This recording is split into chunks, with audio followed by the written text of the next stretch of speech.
ጥቁሩ አልማዝ ቪኒሲየስ ጁኒየር ከፍላሚንጎ ወደ ሪያል ማድሪድ በ45 ሚሊዮን ከመጣ ጀምሮ ድንቅ ብቃቱን እያሳየ ራብ ለንደኑን የመሃል ክፍል ተጫዋች ኤዲን ሃዛርድን ቤንች እስከ ማድረግ የደረሰው ቪኒ ጁኒየር የባርሴሎናን ተከላካዮችን ፔናልቲ እያታለለ ድንቅ ብቃቱን ሲያሳየን የነበረው በብራዚል ብሔራዊ ቡድንም ቪኒ ጁኒየር ታምረኛ እግሮቹ ክርስቲያኖ ሮናልዶን ተካል የተባለው ቪኒ ጁኒየር በሜዳ ላይ በሚያሳዩት የእግር ኳስ ተጫዋቾችና እንዲሁም የደጋፊው ዘረኝነት ፕላስቲክ ሰርጀሪ እስከ ማሰራት ደርሷል።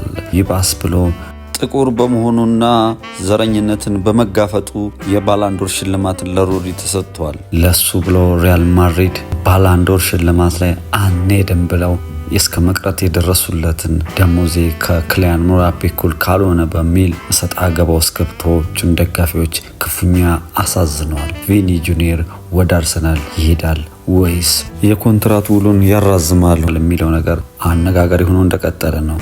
እኛ ኢትዮጵያውያን የእግር ኳስ ደጋፊዎች የአርሰናልም ሆነ የማንቸስተር ዩናይትድ ሌላም የሪያል ማድሪድ የባርሴሎናም ደጋፊዎች ስለ ዘረኝነት ወይም ነጭ ደጋፊ ወይም እግር ኳስ ተጫዋች የሚያሳየውን የዘረኝነት ጥግ ድረስ በቴሌቪዥን መስኮት ነው እንጂ የምናውቀው ራሳችን ላይ ደርሶ ወይም ሰው ሲደርስበት አብዛኞቻችን አላየነውም። ምክንያቱም ሳሙኤል ኢቶ፣ ዳኒ አልቬስ ብዙ እግር ኳስ ተጫዋቾች ደርሶባቸው ሜዳ እስከ መልቀቅ ደረጃ ደርሰዋል። እናም ቪኒ ጁኒየርም በዚህ ሁኔታ የበለጠ ህይወቱ ላይ ብዙ ነገሮች ደርሰውበታል። ቪኒ ጁኒየር ተፋልሟል። ምክንያቱም በቆዳ ቀለሙ መዳኘቱ በጣም ሊያሳዝነውና ሊያስከፋው ችሏል። ግን ቪኒ ጁኒየር ከማንም ነጭ በላይ ከማንም እግር ኳስ ተጫዋች በላይ በግራ ክንፍ አጥቂነት ማንም አጠገቡ ላይደርስበት የሚችል አቅምና ምቅ ችሎታ አለው። ፕላስቲክ ሰርጀሪ ማሰፋቱም ያንን ጫናው እንዲያሳይ አድርጎናል። ኢትዮጵያውያን ወዳጆቼና ተመልካቾቼ ቪኒ ጁኒየር የደረሰበትን ደረጃ ያሳዝናል እና ልንረዳው ይገባል። ግን ቢሆንም ብዙ ነገር አስከፍቶናል። እንደ ኢትዮጵያን ሁኔታ ስናየው ይደብራል።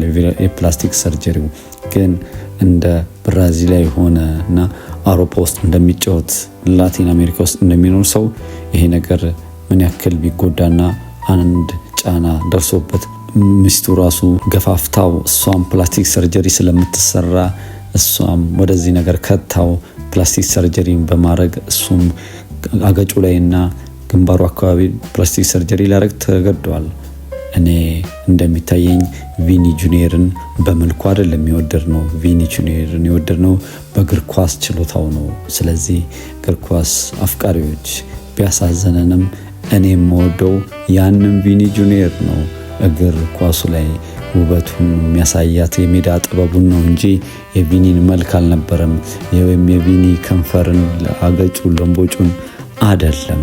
ቪኒ ስተት አርጓል፣ ግን እረዳዋለሁ። ምክንያቱም ዘረኝነት ምን ያክል ቆሻሻ ነው፣ ምን ያክል ወራዳነት ነው። ቪኒ አንተ ሳትሆን ዘረኛው እነሱ ናቸው። ቪኒ አንተ ሳትሆን ጥፋተኛው እነሱ ናቸው።